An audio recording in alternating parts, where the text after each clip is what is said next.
ত্রয়োদশ জাতীয় সংসদ নির্বাচন ও গণভোটের তফসিল পর্যালোচনা নিয়ে প্রধান নির্বাচন কমিশনার এএমএম নাসির উদ্দিন নেতৃত্বে বৈঠকে বসেছে নির্বাচন কমিশন।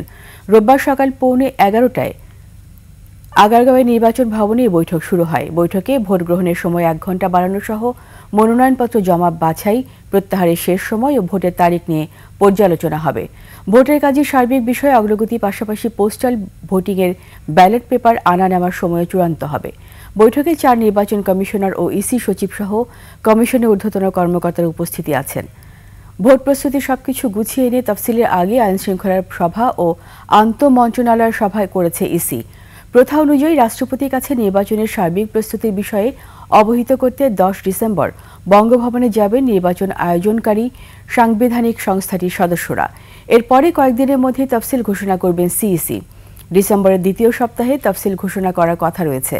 ফেব্রুয়ারির প্রথমার্ধে একই দিনে সংসদ নির্বাচন ও গণভোট অনুষ্ঠিত হবে।